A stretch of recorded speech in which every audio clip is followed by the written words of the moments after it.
Alright guys, so this is my Bujin Year of the Dragon build.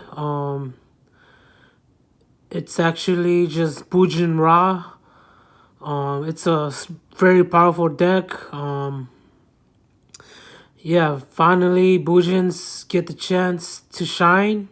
Here's the strongest build in my opinion. I am playing 60 cards because why not? It's 2024 now, there's nothing wrong with 60 card decks. We have a lot of draw power nowadays and a lot of hand traps, so we should be good.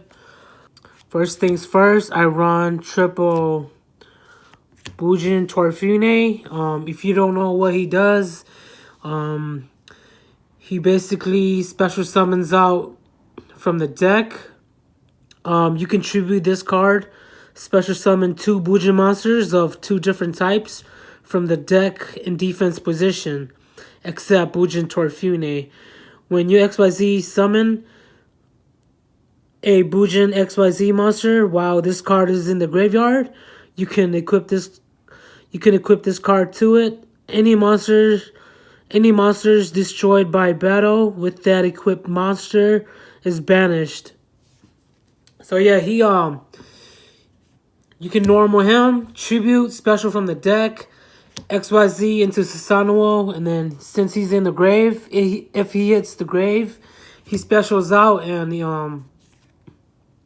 he can help Susanoo banish monsters. So really strong. Gotta play him at 3.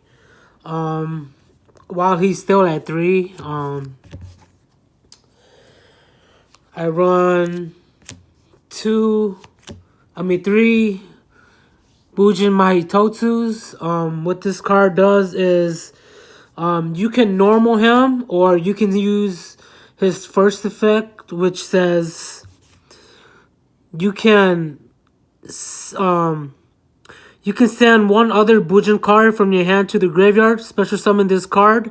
So if I have 2 of him, I can just ditch one special, he comes out. But he also has 2 more effects. His first one says you can send 1 Bujin monster from your hand to the graveyard, add 1 Bujin monster with a different name from your graveyard to your hand. So yeah, so he can, let's say you have these 2 in your hands, he can ditch this, grab something from the graveyard so he can recycle. And his other effect says, his second effect says, banish 1 Bujin monster from your graveyard, send 1 Bujin monster with a different name from your deck to their graveyard.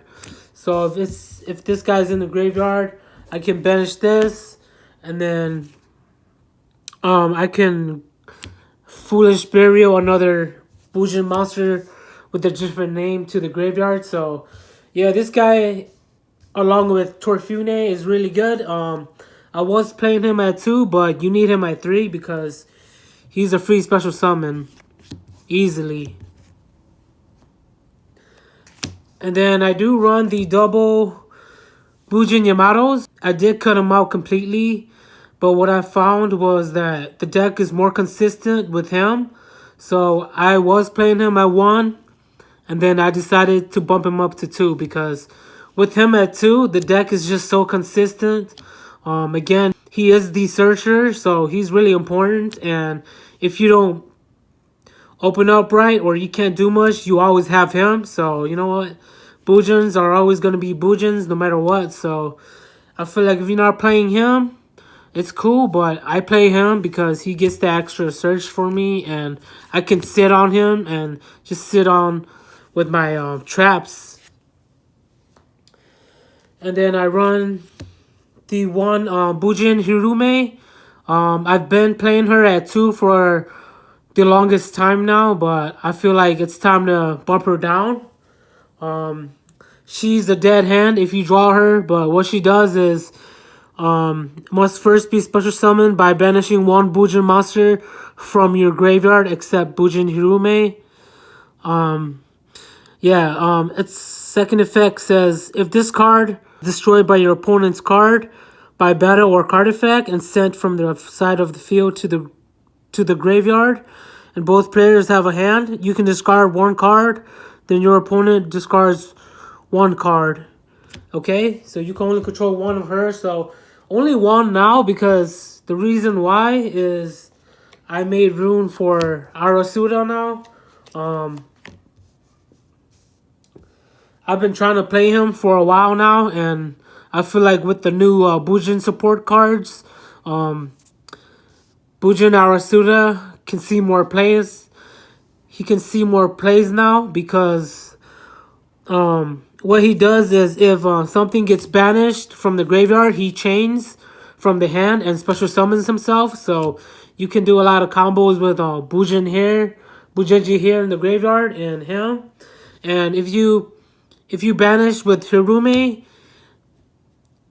comes out, right, and it also chains this guy right here, and he also comes out. So there's plenty of ways to use him. 2 is really good right now, especially with Torfine being able to bring him out. Very powerful. And then I run the 1 Bujin Hiruko just because it's good for extending. I can go into my other Bujin XYZs if I have to.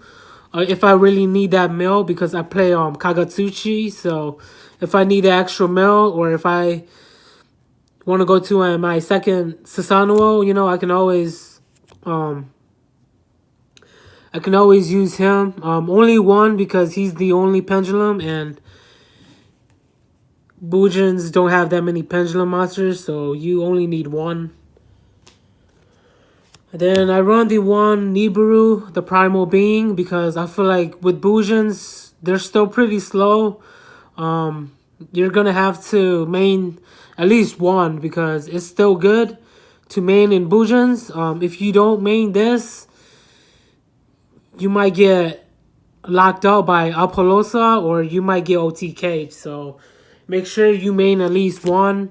And then I cut the other 2 out for the Winged Dragon of Ra Sphere mode. The reason why is because I find it to be much better than Nibiru, because with Nibiru, they're going to try to play over the 5 summons, right?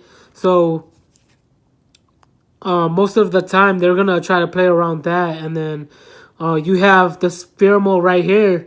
It cannot be a special summon. Requires 3 tributes from either side of the field to normal summon to that side of the field. It cannot be normal set. Then shift this card's control to the card's owner during the end phase of the next turn. So yeah, they can't attack. What you want to do is you want to tribute at least 3 of their monsters, because Yu-Gi-Oh nowadays, most decks are going to be able to swarm at least 3 monsters on board.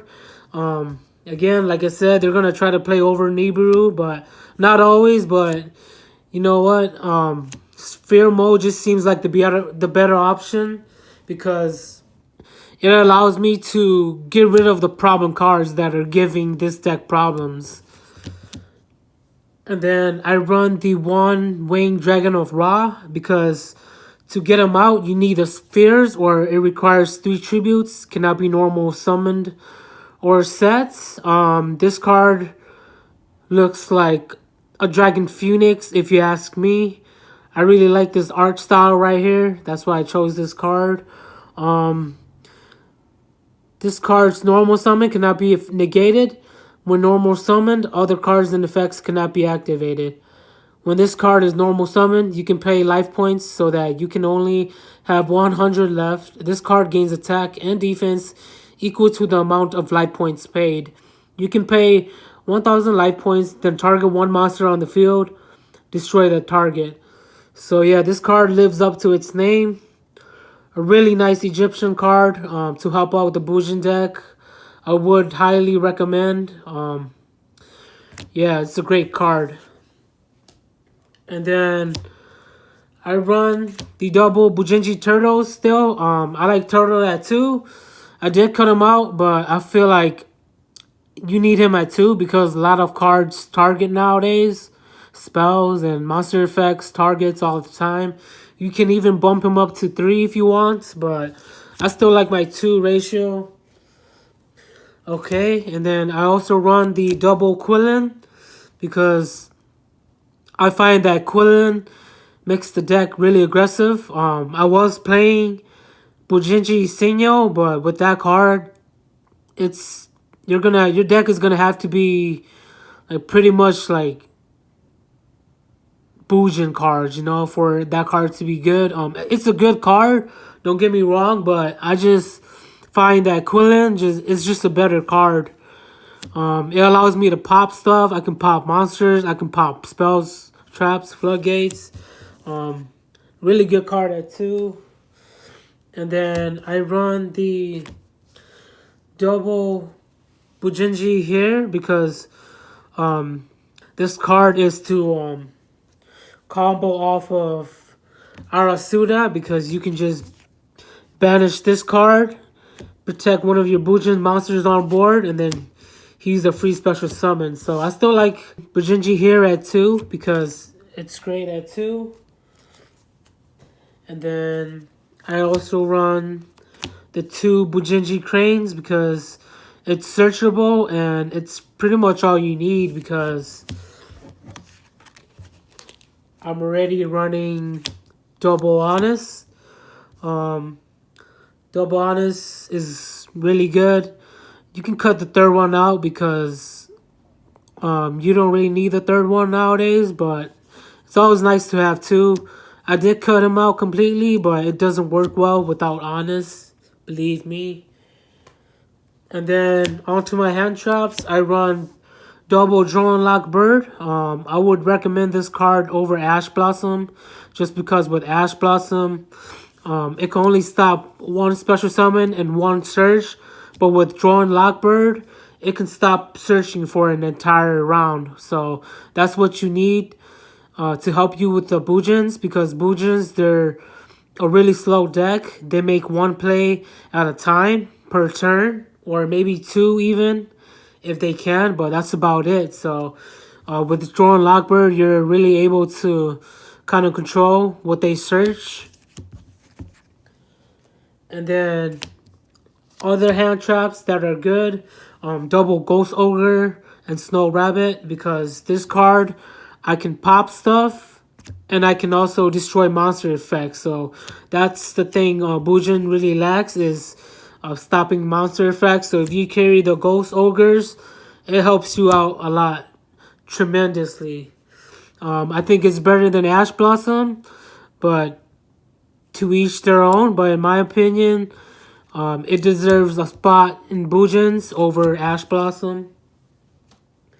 And then I still run the 1 Gameciel, the Sea Turtle Kaiju, just because if my sphere modes don't work, then I can. I have a tribute right here. I have Gameciel. It only takes 1 card to tribute, and it's only 2200. So very easy to attack and beat over if I have to. And then I run the 1 Photon Thrasher because this deck relies on a lot of normal summoning, so you kind of want to switch things up a little bit sometimes. So Photon Thrasher is here because I can search him with my extra deck monster, Galaxy Photon Dragon, which I will show you guys later. But he's part of my combo, and I also play Photon Sanctuary with this card right here. It's just 1. And then that's it for the monsters. Onto my spells. I run double Upstart Goblin for draw power. This card is back at 3. Very good card. You really need that draw random because you never know. That random draw might end up being Bujin Yamato and it might just start up your play. So this card is really good just 2 because I don't feel like giving them a lot of life points, and 2 is good enough because I am running the 1 Pot of Desires. Again, this is a 60 card deck, and we're not going to be really losing too much because we're playing 60 cards, and it only banishes 10 from the deck, but we get to draw 2, and that draw 2 is going to help Bujins out a lot. I'm only running 1 because I have a lot of search power. Speaking of search power, I am running the triple tankies right here. This card is the best spell card. It searches my Bujin cards. I can go into my plays right away. So, great card. And then I still run the Ties of the Brethren build because I feel like it's good in Bujins because it allows me to set up my board. Even though I can't special summon, it allows me to set up my board, and you know, I get to sit on, let's say I have a Yamato out that I summoned with this. I get to sit on Yamato, I get to get a search, and I get to discard, you know? So I can protect myself from dying for a turn at least. And Ties of the Brethren is still good because it also helps set up the Sphere mode plays because remember it takes 3 tributes. So if they don't have 3 monsters and I have 3 monsters, I can use those instead. Tribute those and then hopefully special summon out my Winged Dragon of Ra. So that's the reason for playing this. And then I run the Photon Sanctuary because I don't need the 3rd ties. Like I said, Photon Sanctuary is to combo off of my Photon Thrasher. The thing is, I'm running Galaxy Photon Dragon in my extra. So what that does is, with him, you know, he allows me to search any Photon or Galaxy cards. Hold on, let me see. Yeah, I can add either 1 Photon or 1 Galaxy card from my deck to my hand. So let's say I make him, and then I'll go for Photon Sanctuary, right? And then I play this. I special 2 level 4 light tokens. I go into Starly's Paladynamo. So that's one play that you could do with this combo. With the Photon Thrasher, the Sanctuary, and the Galaxy Photon Dragon is what's going to be able to let you pull off this combo right here. So it's a really nice combo. And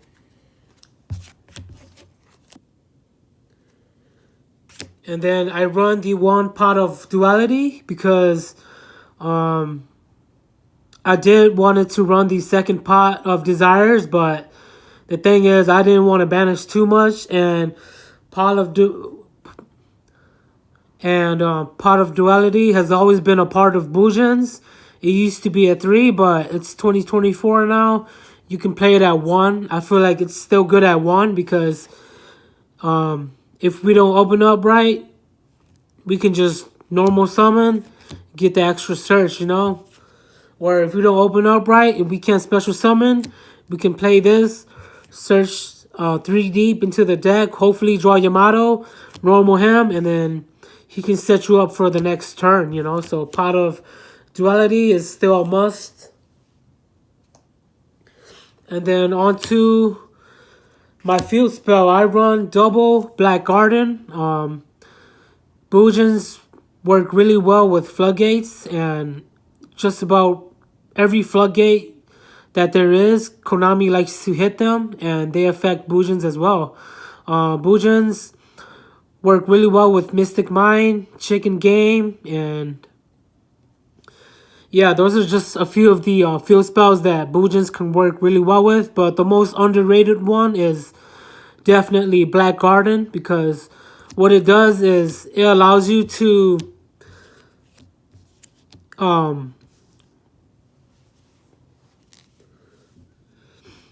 it says if a monster is normal or special summoned except by the effect of Black Garden, have its attack. Also, you special summon 1 Rose token to its controller's opponent's side of the field in attack position.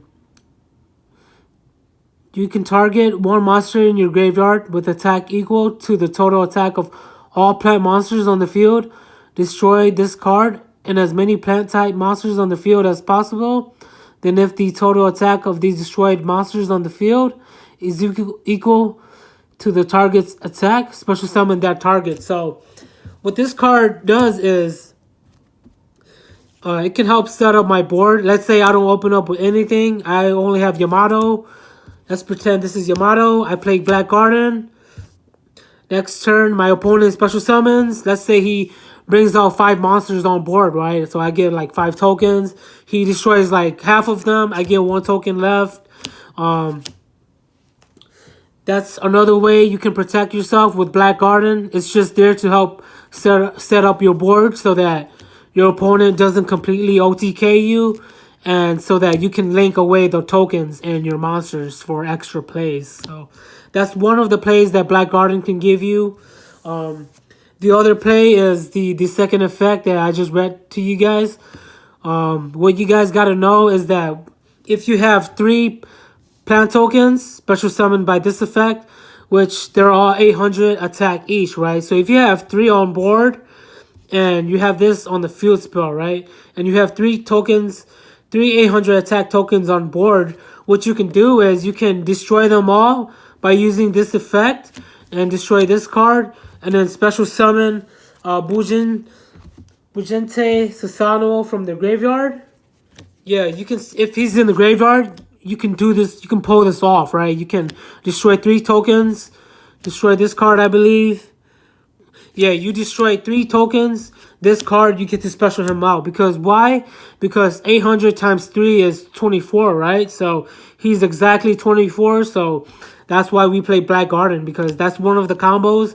And it's one way to revive your Bujinte Susanoo from the graveyard. So, just so you know. Strongest version of Bujins has to be played with Black Garden, in my honest opinion. And then I don't need the 3rd Black Garden because I can just play Terraforming. Again, it's only situational. Don't really need it, but if you draw it, cool. And then I run 2 Dark Rulers no more. Find that Forbidden Droplet, it discards too many of my hands. So I don't really want to discard my whole entire hand because I'm still trying to make my normal summon. So Dark Ruler no more is a much better card. It negates the effects of all face-up monsters your opponent controls until the end of this turn. Also, for the rest of this turn, after this card resolves, your opponent takes no damage. Neither player can activate monster effects in response to this card's activation. So that's really good right there. It's good for Bujins because if you have that annoying monster on board that negates you from doing anything, you can just play this, negate the whole board, whatever they have that's negating you or stopping you from moving forward. It's a great card to stop that. And then I don't need the 3rd one because I run the 1 Dark Hole. Again, it also combos with Bujin Arasuda because, again, if you have hair in the graveyard, you can Dark Hole, destroy your Yamato, chain Bujinji here, protect Yamato, and then Bujin Arasuda special summons from the hand. So Dark Hole, mainly for that combo, but also to get rid of monsters. I run 1 Harpy's Feather Duster because it's a slow deck. We gotta be able to get rid of all their back rows right away, ASAP. And then for more back row removal, we gotta play Twin Twister, discard 1, destroy up to 2 spells and traps on the field. We need that discard 1 because it can also help set up the graveyard. And then for graveyard, my graveyard control, Foolish Burial, have to.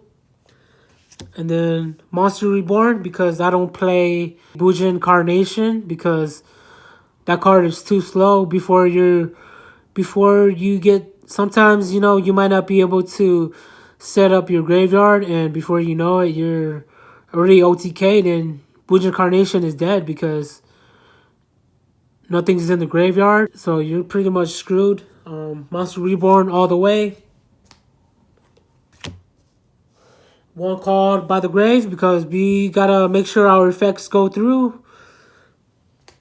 And then that's it for the spells. And then on to the traps. I run the one Bujin Regalia, the sword. This card is the main reason why Amaterasu got cut from my deck, is because this card allows me to recycle.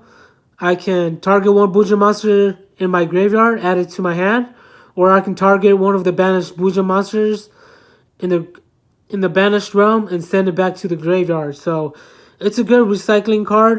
You only need one. You have to play one, in my opinion. It's really good. And then I run the double bottomless trap hole because I play Trap Tricks with Falcia in my extra now. So it allows me to sit on her and I can search for this and I can just set this. I can just set these and, just sit on bottomless trap hole because I can capture 5 or more monsters,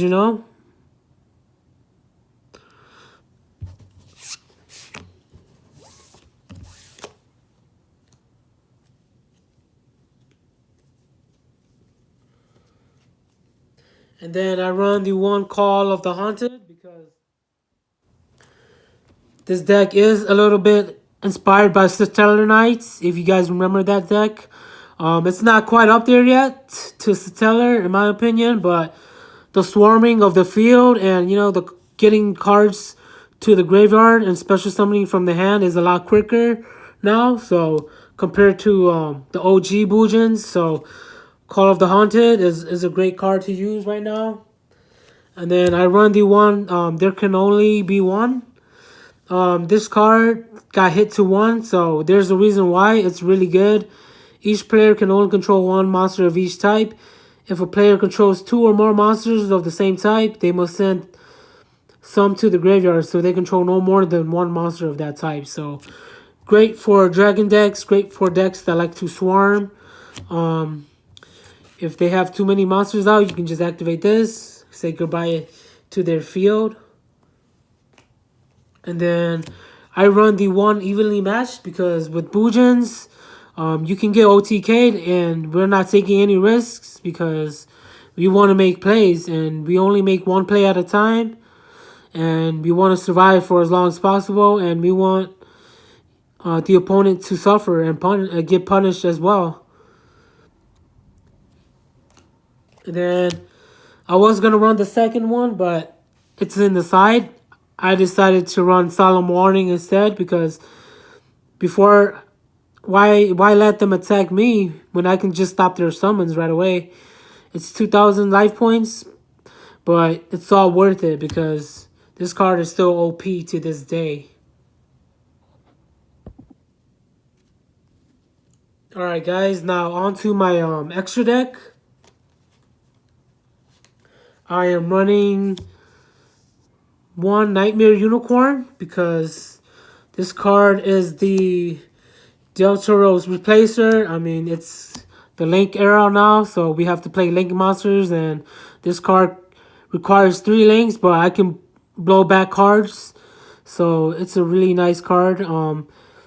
2 monsters, 2+ monsters with different names, 3 Links.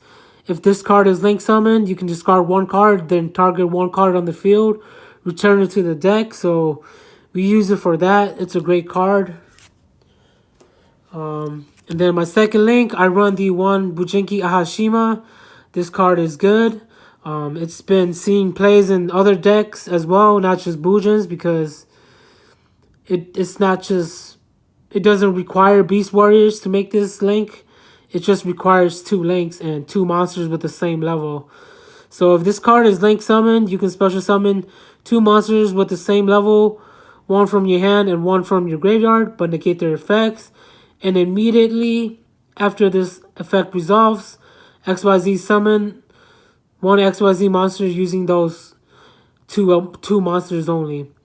And its second effect says, if an XYZ monster this card points to activates an effect by detaching materials, except during the damage step, You can target one spell trap on your opponent controls, destroy it. So it combos off really well with Bujin Susanoo because if you detach from him and he's on the monster zone, he can use the effect, and destroy a spell trap as well. So great synergy there. Only one because I feel like that's all I need. And then only two Bujinte Susanoo's because he gets the job done at two. If you need a third one, which you might sometimes, but I feel like you should only need two because that's all you need. He does all your searches. He does all the graveyard controls. So yeah, he's a great card. The reason why I don't run him at 3 is because I run this guy. It requires 2 level 4 Beast Warriors to make him, of course. But I play him mainly for the milling effect. He can send 5 to the graveyard and he can get an attack from it. He's mainly there to set up the graveyard if I don't open up right. But yeah, also I can make him with the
yeah, he can combo off of this guy right here.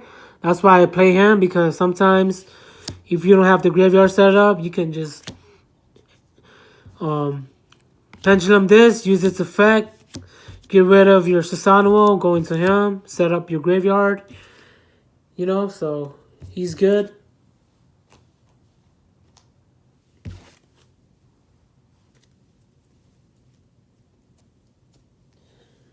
And then I still run the one Target King still because it allows me to negate all monster effects on the field.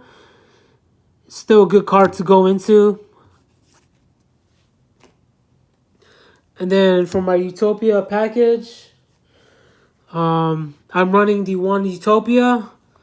You can negate effects with him, but I don't use him for that. I use him for this guy right here, Utopia the Lightning.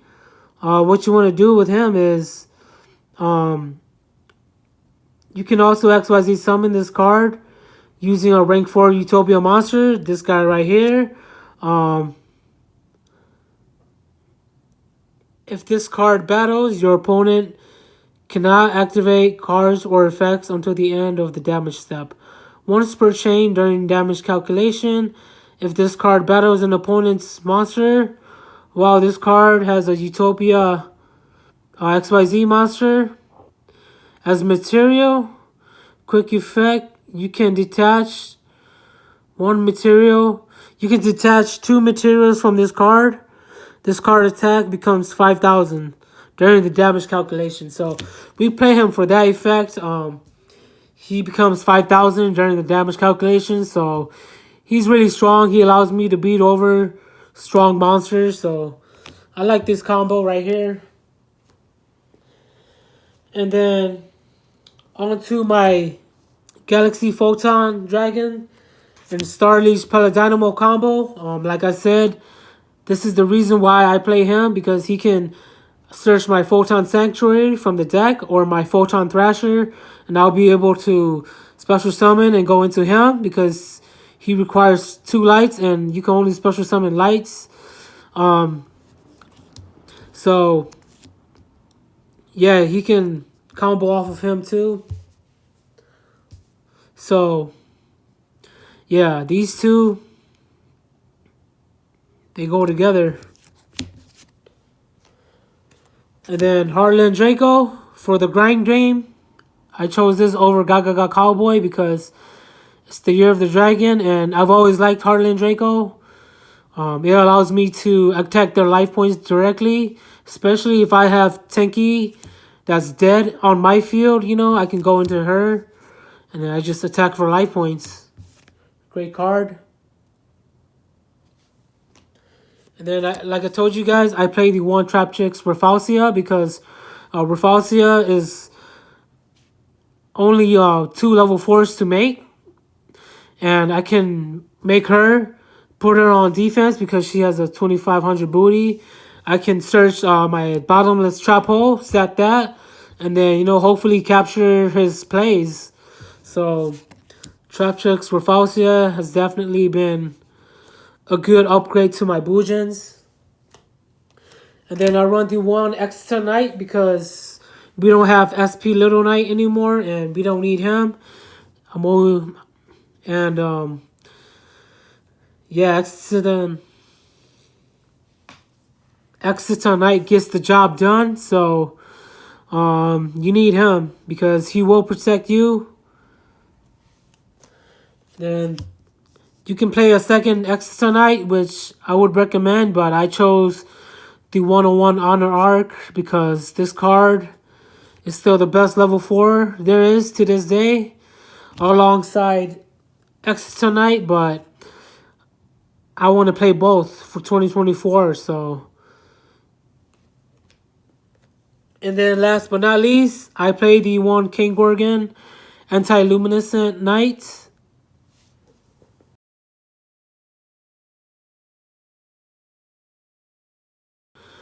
During either player's turn, when another card or effect is activated that targets exactly one card on the field and no other cards, you can detach one XYZ material from this card, then target another card on the field that will be an appropriate target for that card effect. That card effect now targets the new target.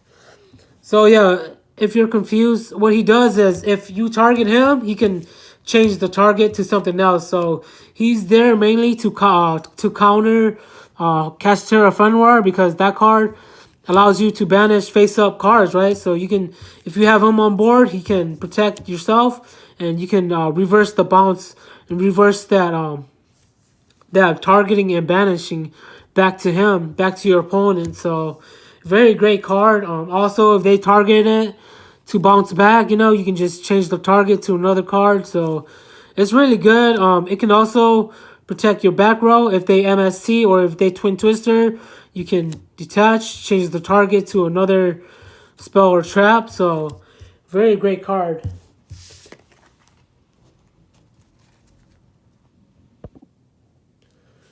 Okay, guys, so then on to the side deck. I'm pretty much running the OGs in here. I run the one Bujinki Amaterasu. It allows me to recycle from the graveyard.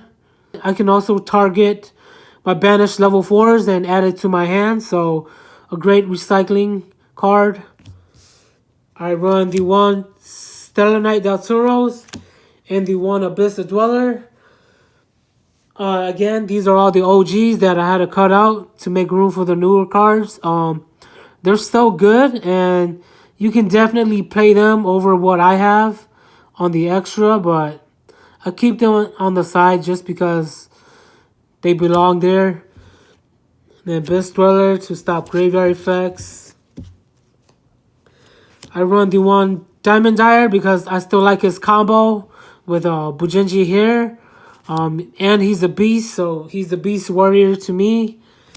And then I side in my second spear mode because I believe it's better than Nibiru, and it's been working out great in this deck. I've been able to get out my Winged Dragon of Ra. So yeah, it's been working great. So I have the third one on the side.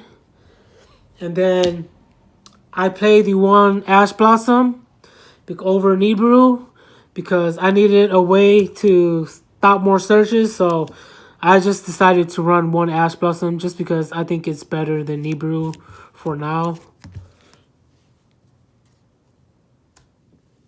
And then I run the two Book of Eclipse proxies right here. You can just flip them all into defense and attack them all.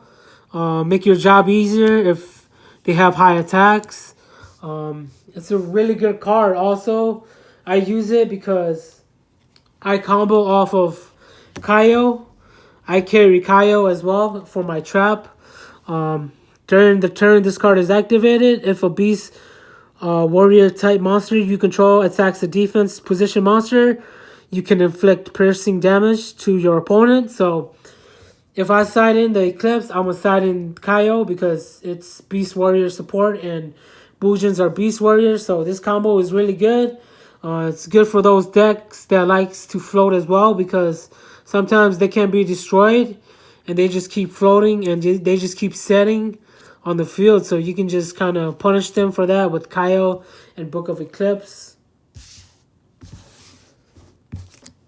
And then I run the one XYZ import over the third Eclipse because I feel like this card is really good. It says target one XYZ monster you control and one monster your opponent controls with attack less than or equal to it. Attach that opponent's monsters to that monster you control as material. You can only activate it once per turn. So what XYZ import does is if your opponent tries to make plays, you can just activate this. And then you can just, of course, with Sasano on board or any of your XYZs on board, you know, which we're going to be going into XYZs mostly. So you can set this. If they try to make plays, you know, you can capture their monster. So it's a really good card for now. I side in the second Twin Twister because back row hate is what's gonna. And then I side in the second Twin Twister because back row is what's gonna make you lose. So you gotta make sure you're able to take out the back row heavy decks. And then onto my traps. The Fire Formation Tenken. Activate only during main phase 1. What it does is it protects my Beast Warriors. Just one because some decks, they play a lot of traps. So I gotta protect my Bujins. So I decided I would run one of this. And then I run the one anti-fragrance. And then I run the one anti-spell fragrance because it's at 1 right now. And I'm only running the tankies, so I can pretty much control what they activate and what they can and cannot do. So anti-spell fragrance is really good.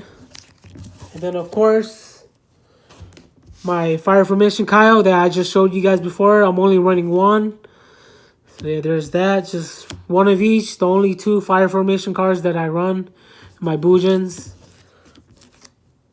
And then I run the 2 evenly matches right here because this card is Mirror Force but better. It allows you to banish the hand and banish the field.